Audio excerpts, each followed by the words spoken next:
Amen, amen, amen. Good morning, good evening, good lunch sa mga nananghalian.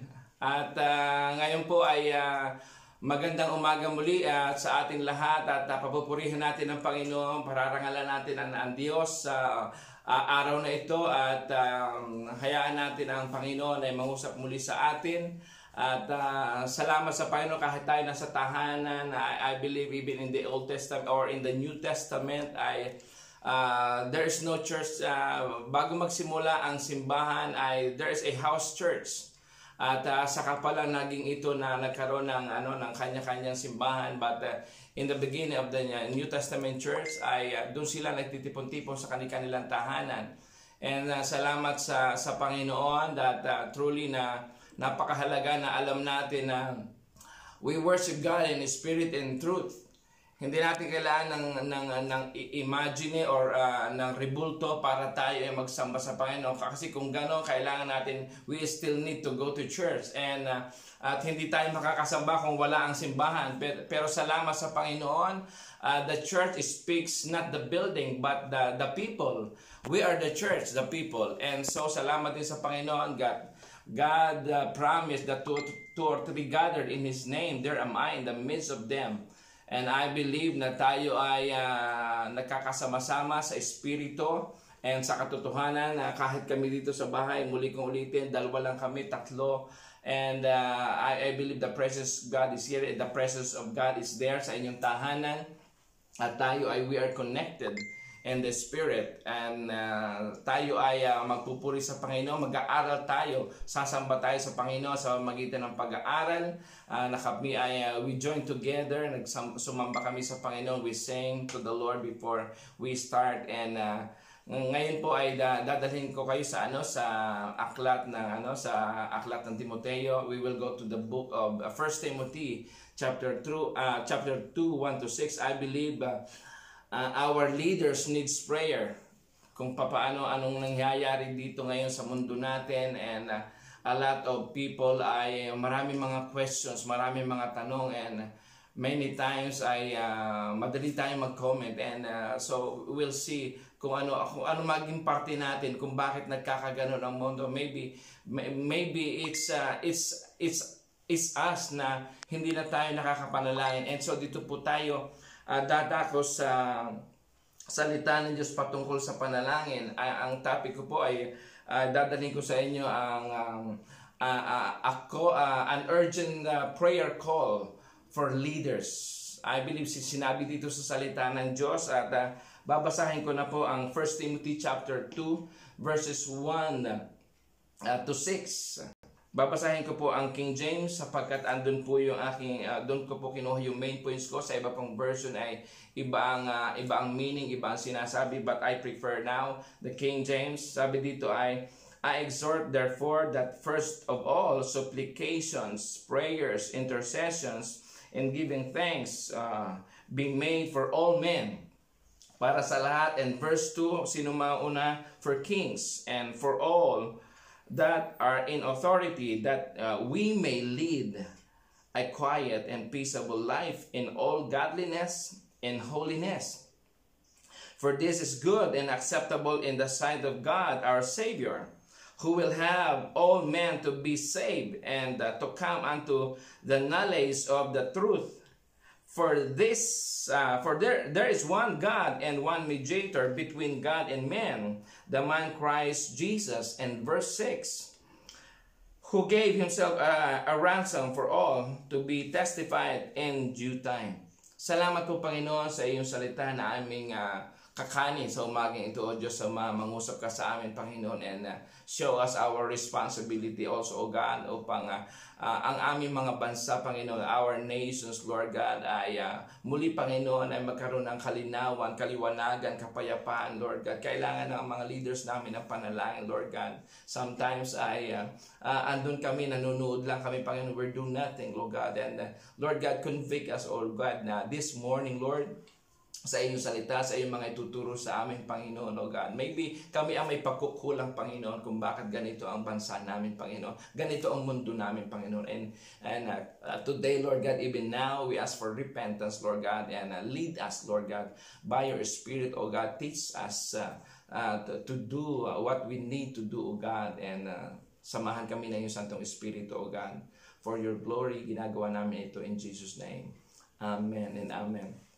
Salamat po muli sa salita ng Diyos at papuri po sa ating Panginoon at dadako na po tayo sa mensahe at bilang aking introduction ay for every chaos and disaster na nangyayari po sa atin ngayon, marahil tayo ay lahat tayo ay may kanya-kanyang tanong. Ang iba ay sinisisi ang situation, sinisisi ang mga leaders, and makikita po natin dito na may parte tayo kung bakit nagkakaganito ang mundo. Hindi lang, not only the leaders ang may kasalanan, and makikita po natin na kung bakit nagkaganito ang mundo ay makikita natin dito, mayroon tayong mga pagkukulang din kung bakit ganito ang mundo natin ngayon. Our nation Philippines, America, Israel, and the whole world needs our prayer. And higit sa kagaya ng mga nangyayari noon na ginagawa natin panalangin, I believe na ang ating bansa ngayon ay mas malaki ang kailangan ng pananalangin. Because there is a lot of injustice. Marami ngayon na nangyayari sa mundo na hindi na natin maunawaan, and there's a lot of riot, looters sa Amerika. Hanggang ngayon presko pa rin sa mundo, sa Amerika, yung pagkamatay ni George Floyd. And maraming kaguluhan na nangyayari sa Amerika, and then bukod sa COVID-19, bukod sa locust, bukod sa Russia nangyayari ngayon, maraming natapon na oil in Russia, more than 20,000 tons of oil, gasoline or diesel. And ito ay magkakaroon din na ito ng problem sa ating ambiente or sa ating kapaligiran. Affected ang land, affected ang river, affected ang sea, and so lahat ng mga isda roon, and then it spread to the world.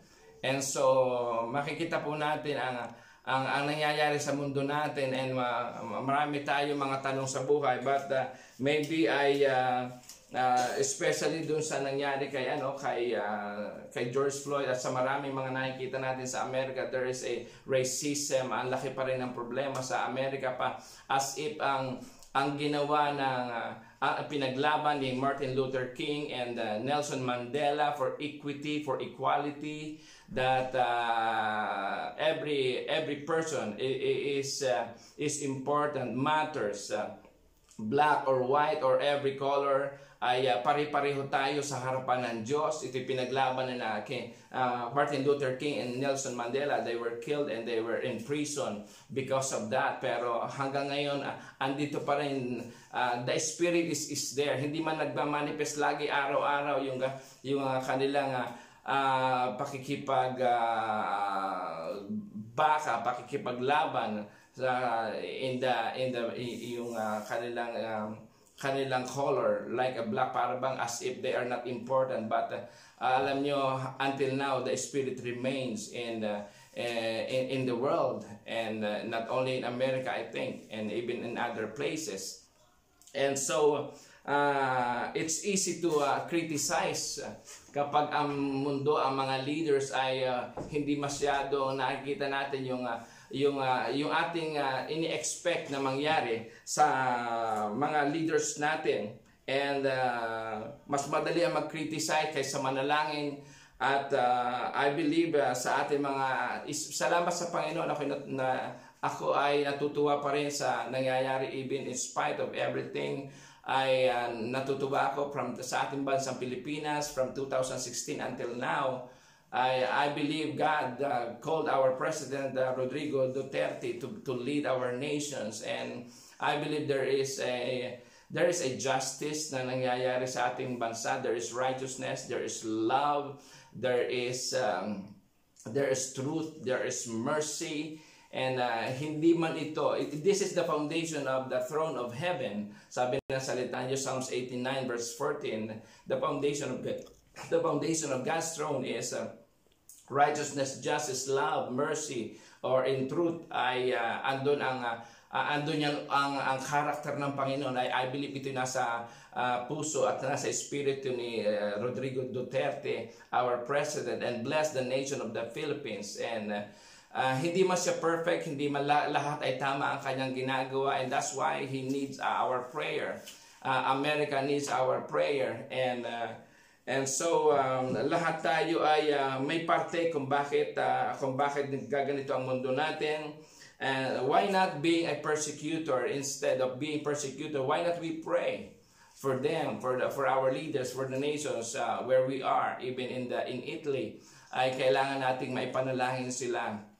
May mga parte tayo. Bagaman my title is an urgent prayer call for leaders, hindi lang ito para sa leaders, kundi ito para sa atin sapagkat tayo ay may parte sa mga leaders natin. And sabi ng salita ng Diyos, Psalms 33 verse 12, blessed is the nation whose God is the Lord. I believe the problem is if the nation is not God-centered, is not Christ-centered, the nation is in chaos, the leadership is in chaos. Kapag wala ang tao sa Diyos at pinagpapala ng Diyos ang mga bansa na whose God is the Lord, ang sinabi ng salita ng Diyos. Sabi, may mga nilagay ko po rito, and that every nation rise and falls on leadership. Depende po ang lahat ng mga bansa, ang mga nations, or bawat lugar, even mula sa mga presidents, vice president, mga kings, and down to the lower position. I believe dumidepende po ang sitwasyon na ating kapaligiran based on their leadership. And hindi man sila perfecto, and ulitin ko, that's why they need our prayers a lot. And they need guidance, they need the knowledge, they need the wisdom of God. And that's why we need to pray for them na bigyan sila, padala sila ng Panginoon ng mga godly counselor. Not only a good counselor, but a godly counselor. Na kung saan ay they will counsel them based on the Word of God, based on the mind of God, based on the knowledge of God. And what the leader, not only do the nation rise in for leadership, because what the leader is, the nation is. What the president is, the nation is. What the church is, what the leader, the pastor is, the church is. What the king is, the nation is. What the father is, the family is. Kung ano yung tatay, ganun din ang pamilya. Kung depende lahat yon sa ating sa mga leadership, sa type of leadership na mayroon tayo. And I believe no leaders always do what is right. Lahat tayo ever leaders do wrong. I believe na hindi madali ang maging presidente. Yung lang maging pastor ka, maging tatay ka na lang, maging nanay ka na lang, hindi na madali. If you have 2 children, 3 children, it's already a pressure. It's already a great responsibility. And dun pa lang, 2 pa lang anak natin, 1 pa lang nagkakamali tayo. And how much more na kung ang kanyang ililid ay the whole nation. In every kaliwat kanan, there's always a problem that there's a lot of pressure running in his mind. And so kung wala ang the right knowledge, the right wisdom, sabi nga is they are always pressure every day. And the only way to diffuse the pressure from their mind, from their hearts, is to have the knowledge, to have the wisdom of God. If they have the knowledge, they can diffuse all this pressure sa kanilang isipan. If they will plan according to the Word of God, mawawala yung pressure sa kanilang mga puso't isipan. And so they need us. Kailangan nila tayo. Kami, even mga pastors, we need you. Lahat tayo, we need to pray for one another sapagkat hindi kaya ng isang leader. We need a teamwork. We need a we, not an I. We need a unity. Magkaisa po tayo sa ating panalangin. And The future of our leaders in our nation is in our mouth, and is in our prayer. Death and life is in the power of the tongue. So nasa sa atin din po ang ang future, ang destiny ng bawat nations natin, ng bawat churches natin. Even in our mga churches, mga pastors, kung may nakikita kayo mga negative, mga hindi nila magawa, yung mga ini-expect nyo, you pray for them, you pray for us, because we cannot do it. At kailangan natin ng panalangin nyo. We need the power of God, we need the Spirit of God, we need direction from God. And bukod yung aming panalangin. And so I believe that's why there is an urgent call for prayer for our leaders. And mayroon akong 4 dito na result kung bakit kung ito'y gagawin natin ang panalangin para sa ating mga leaders. Number 1 dito, ang sabi po dito sa verse 2, we pray for kings and for all that are in authority, that we may lead a quiet and peaceful life. So una po ay magkakaroon tayo ng quiet life. Magkakaroon tayo ng una sa lahat, sabi dito, peaceful and quiet life. So number 1 is peace. Ay kung tatagalogin ko po ito ay 4 na K, kapayapaan. Kailangan po ng mundo ng kapayapaan, but if we don't pray, we cannot experience the real peace na ating hinihiling. So kailangan natin sila na ipanalangin sapagkat ito ang bunga ng ating panalangin sa kanila, that we may live a quiet and peaceful life. And ang sabi ng salita ng Diyos kung bakit nagkakaganito ang mundo sa Ezekiel chapter 22 verses 23 to 30, kung bakit ang Israel ay nagkaroon ng chaos, nawala sa Panginoon. They were in exile. Sila'y nasakop ng mga kaaway ng Babylon, ng Persian Empire, and everything. Ang sabi po dito ay because of wickedness, because of lumayo na sila sa Panginoon. Ang sabi dito Ezekiel 23 to 30, ang sabi po dito ay, and the word of the Lord came to me saying, Son of man, say to her in the day of indignation. This is by Berean Study Bible. You are a land that has not been cleansed, upon which no rain has fallen. You are a land that has not been cleansed, hindi nalinis, and upon which no rain has fallen, walang bumababang ulan. The conspiracy of the princes in the midst is like a roaring lion tearing its prey. They devour the people, seize the treasures and precious things, and multiply the widows within her. Dumadami ang widows sapagkat sila nagpapatayan sila, kaya dumadami ang mga widows. And her priests do violence to my law and profane my holy things. Ang mga pari noon, ang supposed to be mga servant of God, ay sabi dito ay they do violence to my law and profane my holy things. Niwalang bahala nila, nilapastangan nila ang mga bagay na banal. They make no distinction between the holy and the common. Hindi mo na makita ang kabanalan. Kung ito ba ay normal, wala na, pare-pareho na lang. Is it holy? Is it common? Wala na doon, and they fail to distinguish between the clean and the unclean, between the good and what is right. They were blinded because of sin. They disregard my Sabbath, so that I am profane among them. Her officials within her are like wolves tearing their prey, shedding blood, destroying lives for dishonest gain. And sabi pa rin dito verse 28, her prophets whitewash this deeds by false visions, lying divination, saying, this is what the Lord says, when the Lord has not spoken. They make a false prophecy. At sila ay nagpa-prophesy na kunwari ay sinabi ito ng Panginoon, where in reality hindi ito sinasabi ng Panginoon. They don't hear the voice of God anymore. They don't hear the still small voice of God anymore. They don't receive the word from God anymore. And the people of the land have practiced extortion, commit robbery, and they have oppressed the poor and needy, and have exploited the foreign resident without justice.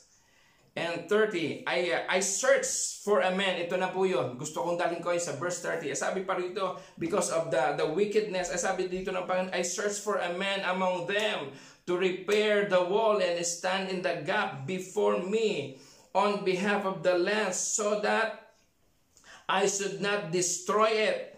Pero sabi dito, but I found no one. I found none. Walang nananalangin sa bansang Israel. Walang namamagitan. And so that's why kung bakit din tayo may kaguluhan sa mundo natin, sa bansa natin, around the world, because no one is praying anymore at the real prayer that we need. It speaks also of fasting, weeping, and mourning. Ang nais ng Panginoon sa atin is not just a simple prayer. Sometimes we need to fast. We need to mourn. We need to weep on God. At hilingin natin sa Panginoon. Marahil kung bakit hindi na natin nakikita yung kamay ng Diyos, the revival, the healing, is because no one is really praying anymore.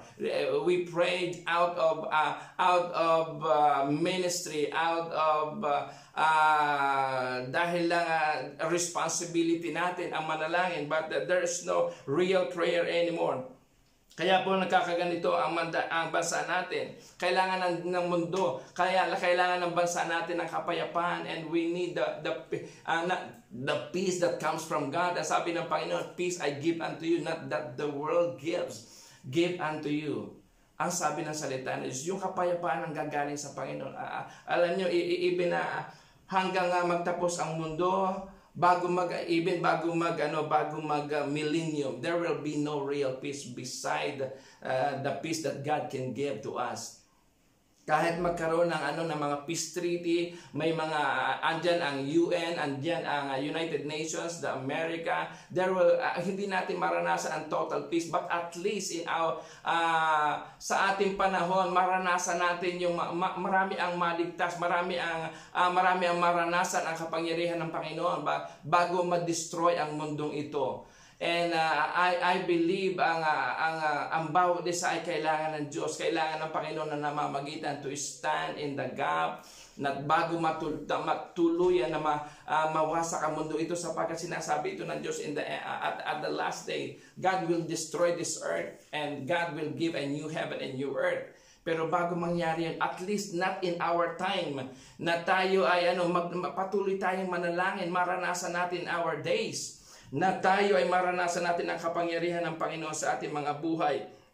And pagpalain ng ating bansa, pagpalain ng Pilipinas, pagpalain ng Amerika, pagpalain ng Jerusalem, pagpalain yung kung nasaan tayo, you pray for your nation. Kung nasaan man kayo, kami nasa Italia, we pray for our country, for the nation of Italy. And so sabi dito ay, blessed is the nation whose God is the Lord. I believe kung sila ay makakakilala sa Panginoon, magkakaroon ng kapayapaan. Salamat, nakita ko yun. In some effect, ay hindi man totally nagkaroon ng total peace sa Pilipinas, but praise God for Rodrigo Roa Duterte na ginamit sa atin. And I believe, sabi ng salita ng Diyos, ay there is no authority that does not come from heaven.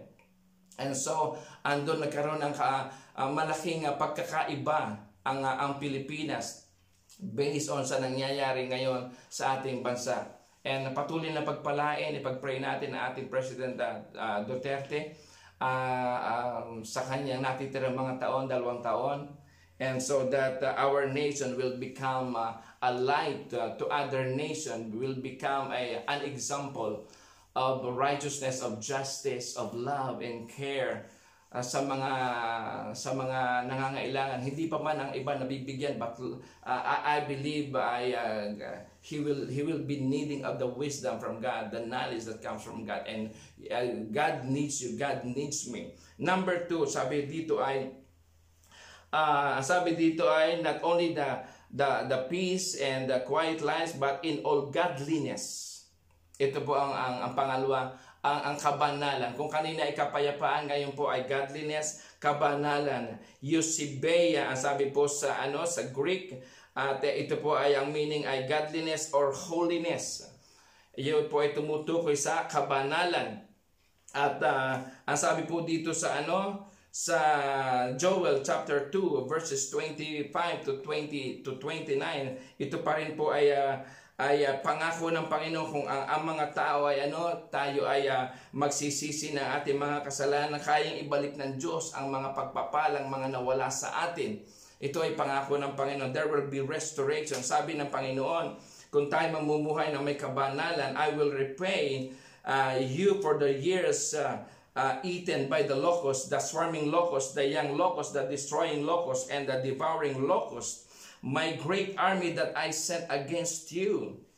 And then verse 20 is, you will have plenty to eat until you are satisfied. You will praise the name of the Lord your God, who has worked wonders for you. My people will never again be put to shame. Hindi na mapapahiya ang bansang Israel. And then I will connect the nation of Israel to us.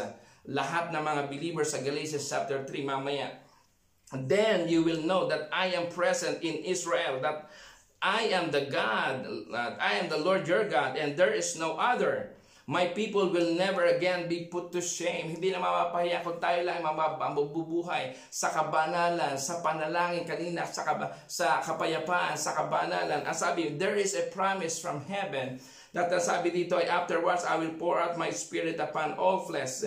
Your sons and daughters will prophesy, your old men will dream dreams, your young men will see visions, even on the men servants and maid servants, I will pour out my spirit in those days. Pagpapalain tayo ng Panginoon sa maraming kaparaanan na lahat ng ipinangako sa Israel ay kung tayo ay nanampalataya sa Panginoong Hesus ay pangako din, tanggapin natin na ito ay pagpapala din para sa atin. Sabi sa Galatians chapter 3 verses 26 to 29, you are all sons of God through faith in Christ Jesus.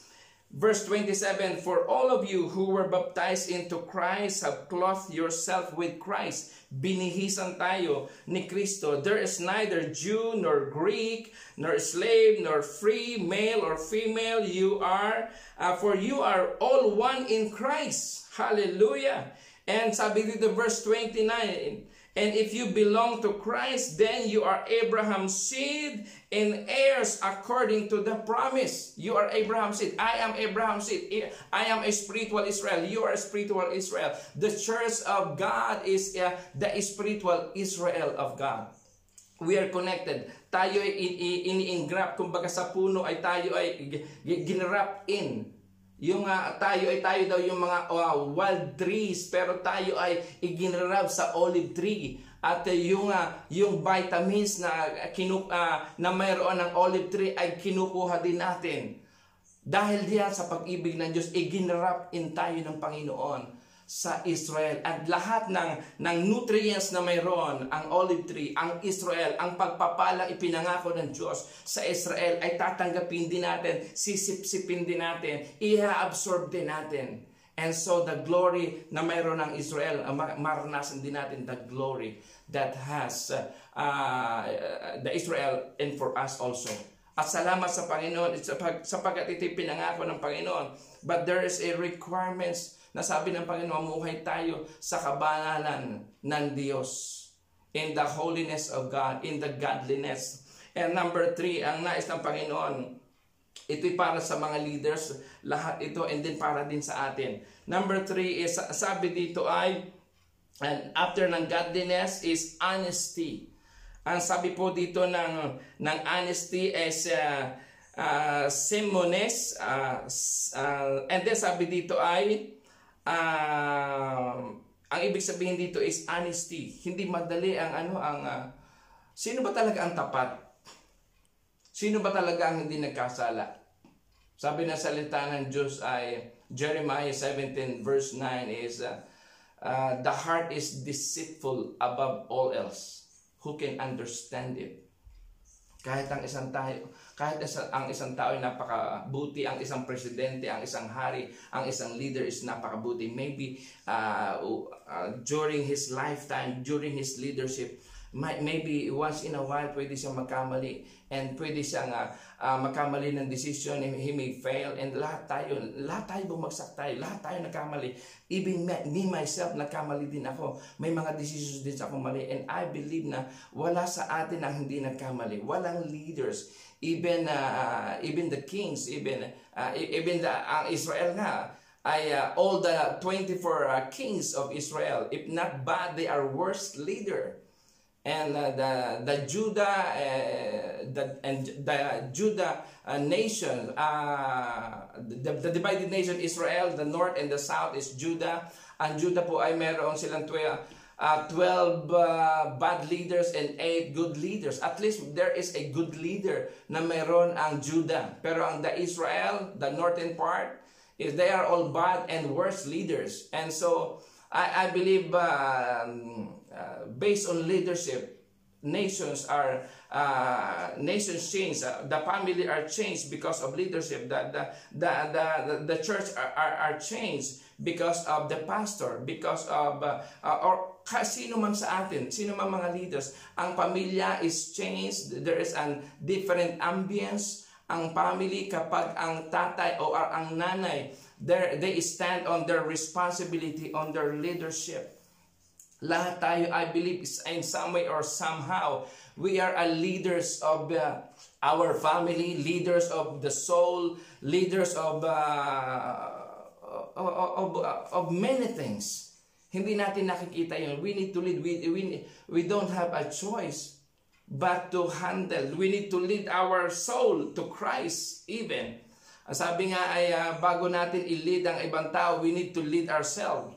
And before we lead others, we need to learn how to follow. Because those people who don't know how to follow cannot lead. Ang sabi ng mga quotations. And then ito po ay kailangan natin na maranasan ng bawat mga leaders, bawat mga tao ang katapatan. Ito yung mga ingredients natin para magkaroon tayo ng kapayapaan at kabanalan, and then yung honesty, yung katapatan. Sabi nga, marami lang mga tao sa chapter 20 ng Proverbs, verse 6, many a man proclaims his loving devotion, or many a man proclaim his goodness, but a faithful man who can find. Sino ba makakakita at makakahanap na talaga ng tapat na tao?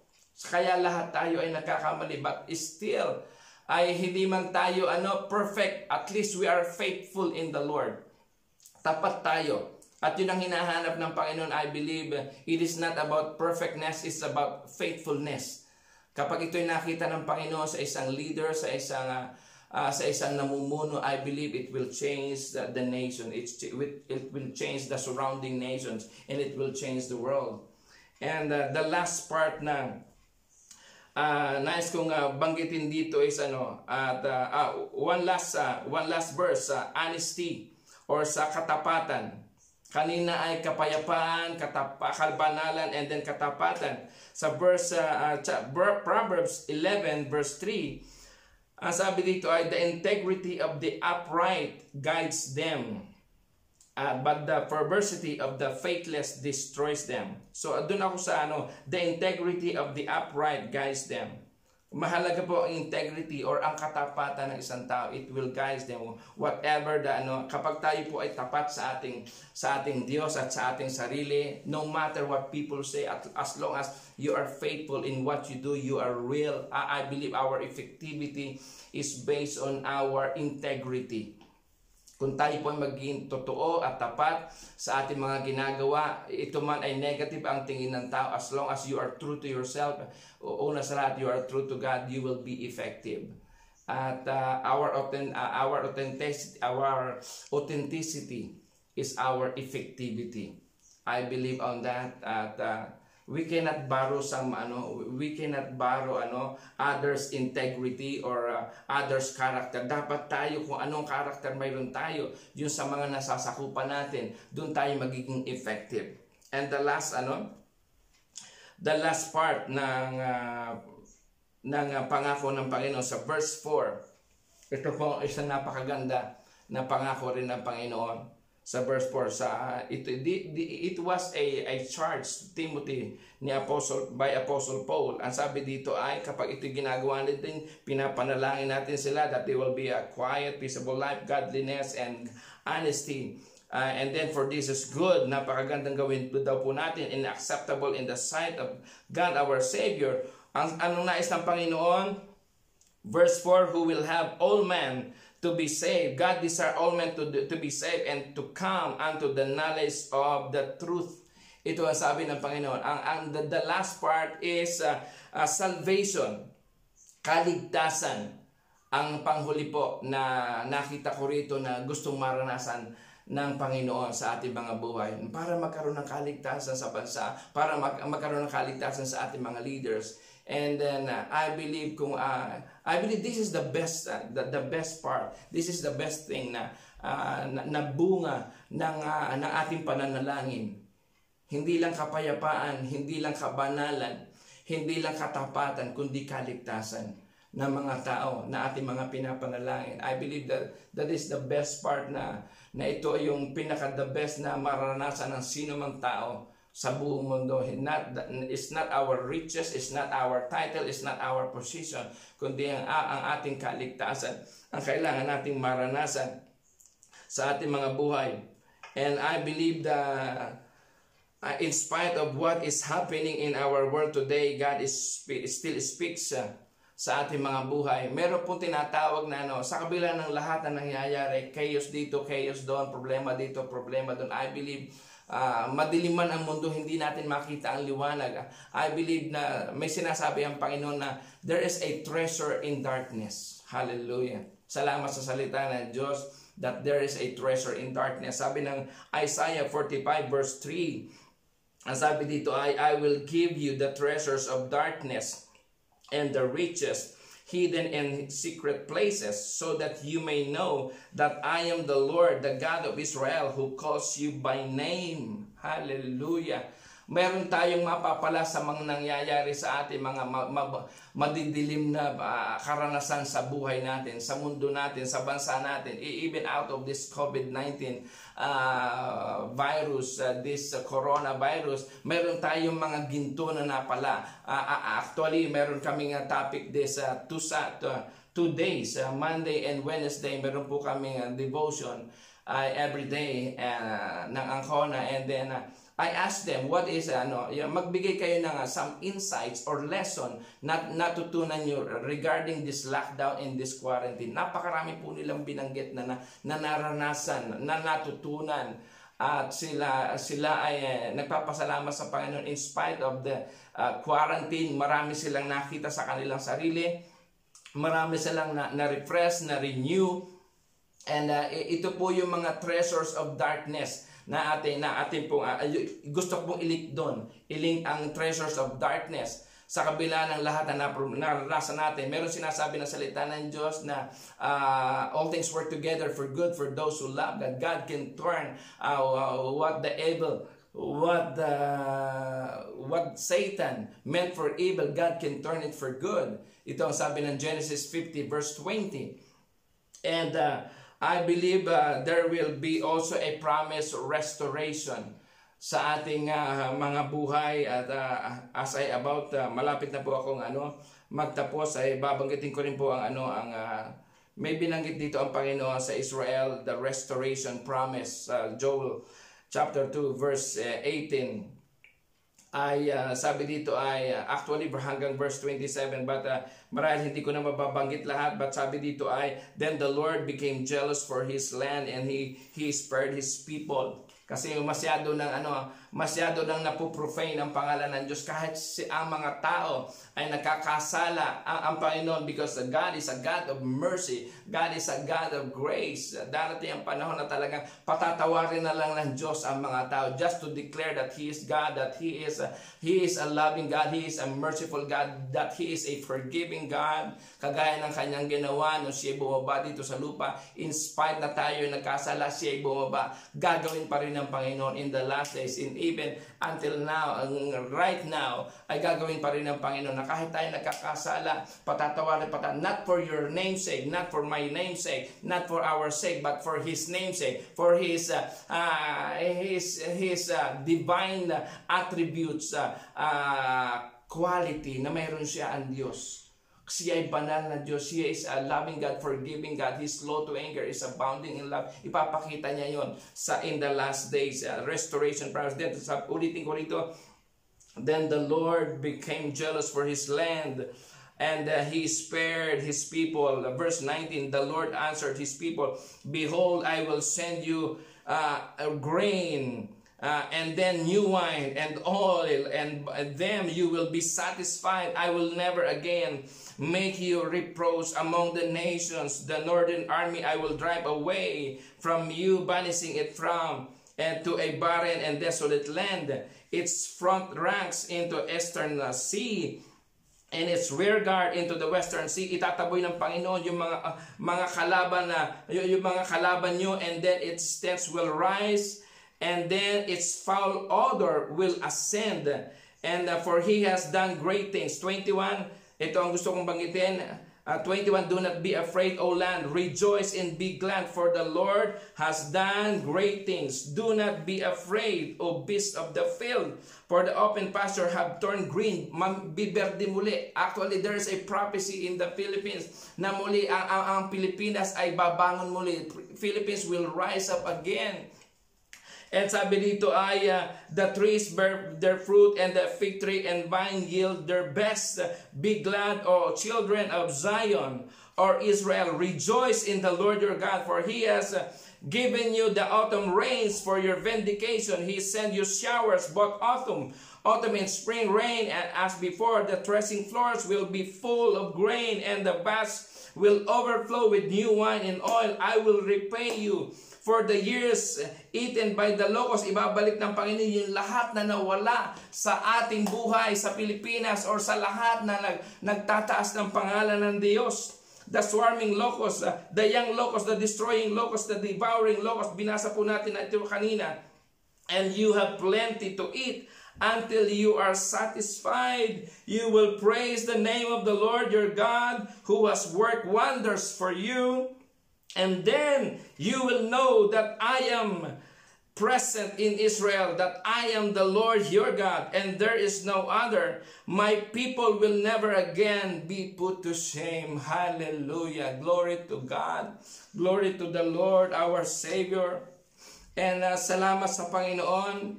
If this is true, the prophecy regarding the Philippines will rise up again. Ang sinabi dito, one of the prophecy, that the Philippines will be next to the blessed nation of Israel. Ang Israel ay pinagpalang bansa, but the Philippines will be the next blessed nation for the rest from the rest of the world. Hallelujah! Thank you, Jesus.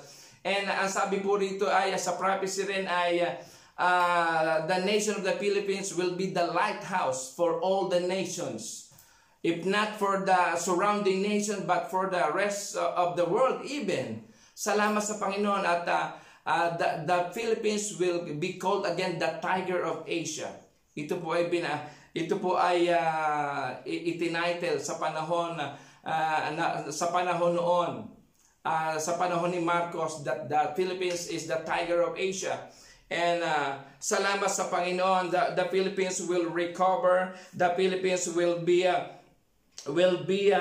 the instruments to bless the other nations, will rise and recover, use as instrument for global financial reset. Hallelujah! Hindi ko alam kung paano mangyayari yon, at hindi ko pa rin totoong naunawaan yung global financial reset. Ang Pilipinas ang magre-reset ng economy, because the Philippines will be blessed by God. I don't know how it will come, but if it is true, if it is the prophetic destiny of the Philippines, so it be. And I say amen. Let's say amen. Let's pray for our nation, Philippines. Kung ito'y mangyayari, so be it. At salamat sa ating Panginoon. And purihin ang Panginoon. Ang Habakkuk, and then we're about to pray. Ang sabi dito sa Habakkuk chapter 3 verse 2, ang sabi dito, O Lord, I have heard the report of you. I stand in awe, O Lord, of your deeds. Revive them in these years. Revive them in these days. Sabi na ibang version, make them known in these years. And your wrath, remember mercy. Sa iyong galit, Panginoon, patawarin mo kami. Ang sabi ng salita ng Diyos. Ulitin ko, in another version, I stand in awe, O Lord, of your deeds. Revive them in our days.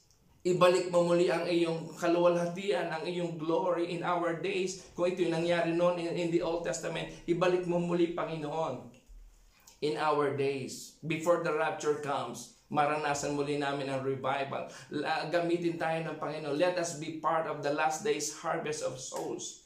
Sa pangalan ng Panginoon, let us have the boldness to preach, to share the Word of God, the love of God, na hindi tayo mahihiya, na ibahagi ang salita ng Diyos para sa kaligtasan. Ipag-pray ating mga leaders, kagaya ng ating pinag-uusapan. They need us, our leaders need us. And then the last verse, and then we will pray. Ang sabi ng Exodus chapter 34 verse 9, O Lord, He said, sabi ni Moses, if I have indeed found favor in your sight, my Lord, please go with us.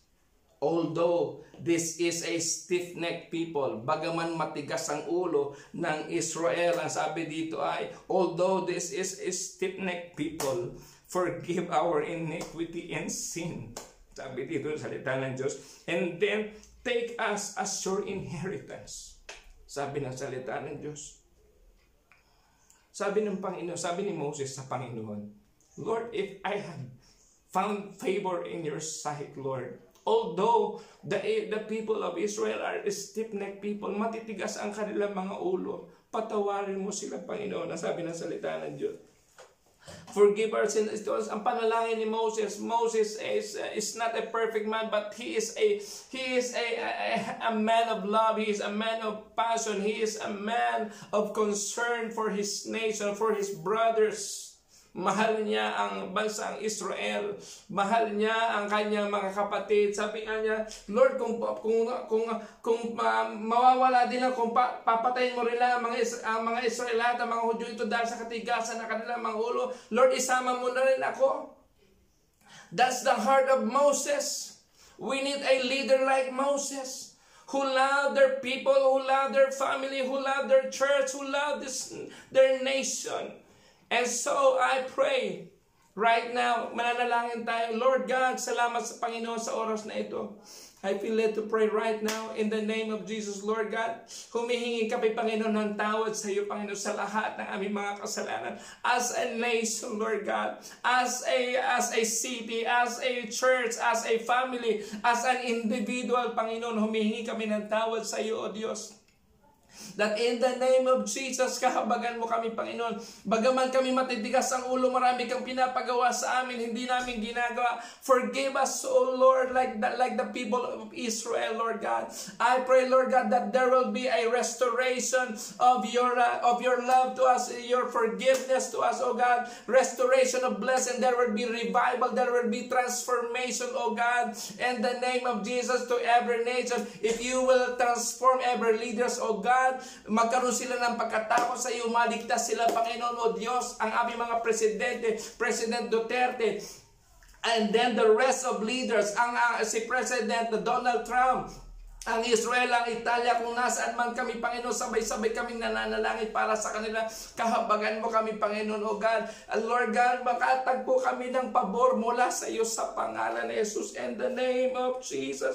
In the name of Jesus, Lord God. And I pray, Lord God, that the corruption will stop, Lord, that the poverty will stop, that our nation will be rebuilt again in the name of Jesus, that you will rise up again the army of prayerful people, praying men and women of God in the name of Jesus, Lord God, that our nation will rise again. The Philippines will rise again. The Israel will rise again. America will rise again. The Italy will rise again.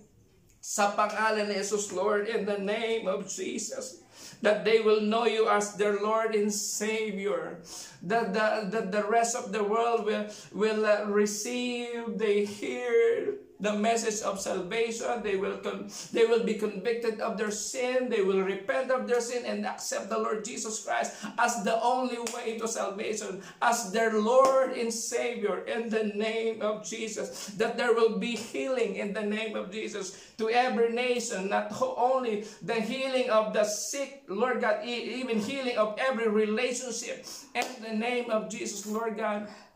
That there will be a true revival in the whole nation, in the whole world, in the whole continent, or every continent of the rest of the world, in the name of Jesus, Lord God. Maraming po salamat, Panginoon, O God. Habang kami, Panginoon, O God, ay narito pa sa lupa, Panginoon, gamitin mo kami, Panginoon, as your vehicle of your grace, the vehicle of your love, the vehicle of your message, Lord God, that we will again learn to fast, weep, and mourn, to pray, O God, in the name of Jesus, Lord God.